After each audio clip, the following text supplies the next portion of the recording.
आपने समय दिया, आपका बहुत बहुत धन्यवाद। श्री दर्शन सिंह चौधरी जी। आज रेल बजट पर बोलने का मौका दिया, इसके लिए मैं संपूर्ण। आप पहली बार चुन के आए हो ना जी? कितनी बार बोल लिए हो? 3 बार। ज्यादा बार, 5 बार।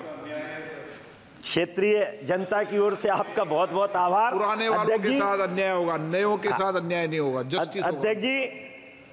मैं रेल मंत्री जी को भी धन्यवाद देना चाहता हूं कि जिन्होंने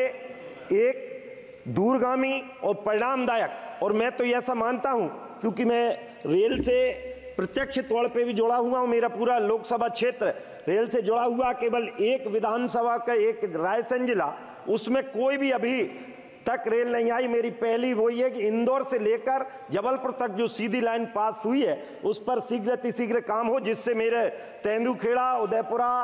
और बरेली और बाड़ी तक का ये पूरी रेल लाइन का काम आगे बढ़ जाए। और दूसरा सबसे बड़ा काम आज इस रेल के लिए जो हुआ है कि बदबू आती थी पहले, आज से 10-20 साल पहले की जो कल्पना करके देख लो, जहां के डिब्बे में बैठ जाओ, जहां के स्टेशन पर उतर जाओ, कहीं सुअर दिखते थे। लेकिन आज मैं धन्यवाद देता हूं माननीय हमारे रेल मंत्री जी को, माननीय प्रधानमंत्री जी को, कि आज रेल की व्यवस्था को उन्हें स्वच्छता में बदल के रख दिया है। कोरोना काल में इस रेल की व्यवस्था ने ही अस्पताल का काम किया, इसके लिए भी मैं आपको धन्यवाद देता हूं। इसके लिए मैं धन्यवाद देता हूं कि आज पूरी इस व्यवस्था के माध्यम से आज विश्व की सबसे सफलतम, जो चाहे इसको कहें परफॉर्म की दृष्टि से, रिफॉर्म की दृष्टि से और ट्रांसफॉर्म की दृष्टि से, आज रेल, हमारी रेल जो व्यवस्था है पूरे विश्व का नेतृत्व कर रही है। और जो स्वामी विवेकानंद ने जो सपना देखा था उसको इसी माध्यम से पूरा होने का दिन आ रहा है।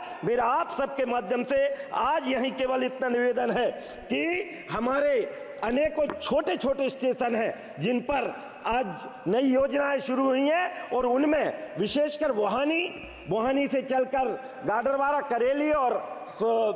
सालेचौका, सोहागपुर, बनखेड़ी, पिपरिया, गुरमखेड़ी, शोभापुर, आगे चल गए तो बनापुरा और पवारखेड़ा, और ये छोटे छोटे स्टेशनों को समृद्ध करते हुए, और यहाँ जो ट्रेन के स्टॉपेज कुछ मैंने व्यक्तिगत भी मांग करी है वो रुक जाए, और विशेषकर बोहानी में एक भी ट्रेन अभी नहीं रुक रही तो वहाँ तो शुरू कर दें, चाहे इंटरसिटी और वेरावल एक्सप्रेस की हो, जनशताब्दी एक्सप्रेस को श्रीधाम और वेरावल को बनखेड़ी में रोका जाए, पुणे, पटना और इंदौर को साप्ताहिक को पिपरिया में, सोहागपुर में इंदौर इंटरसिटी, पुणे पटना, संघमित्रा और हावड़ा मेल, गंगा कावेरी रोके जाए, बनापुरा में कामायनी एक्सप्रेस, गोवा एक्सप्रेस, और जो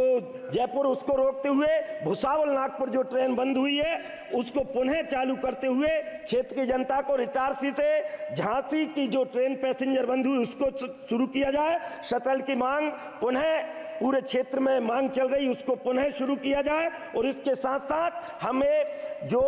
दयोदय एक्सप्रेस को जो चलती है जबलपुर तक, उसको जबलपुर से इटारसी बढ़ाकर, और इन स्टेशनों पर, चूंकि मेरे यहाँ 4 लाइन का काम नहीं है अध्यक्ष महोदय, इसलिए मैं निवेदन करता हूं, मेरे यहाँ 4 लाइन रोड नहीं और ट्रेन सर्वाधिक। और इसमें सबसे बड़ा काम है कि छोटे छोटे व्यापारी, चाहे वो सब्जी वाले व्यापारी हो, चाहे वो, इनके माध्यम से 150 किलोमीटर का जो हमारा MST चलता है उसको 200 किलोमीटर में बदलने का काम करें। आपने मध्य प्रदेश को 14,500 करोड़, 14,500 करोड़ का 14,000 करोड़ का जो बजट दिया है, क्योंकि मेरे हिस्से से ज्यादा मुझे आपने दिया है। मंत्री जी और मोदी जी, हमें अब आप पर पूरा भरोसा है, क्योंकि ये जो विपक्षी कह रहे हैं, मैं आपसे कह रहा हूं कि छीन कर खाने वाले का कभी पेट नहीं भरता और बांट कर खाने वाला कभी भूखा नहीं मरता। और इस भाव के साथ मैं आप सबका धन्यवाद करते हुए और ऐसी सब मांगों को पूरा करते हुए आज आपने पुनः मौका दिया, चूंकि पचमढ़ी हमारा हिल स्टेशन है और वहां को यह व्यवस्था देना बहुत अत्यावश्यक है। कवच योजना का स्वागत करते हुए और कुंभवादी व्यवस्थाओं में आप सबने जो अपार सहयोग किया करता हूं, पुनः जनता जनार्दन की ओर से जय।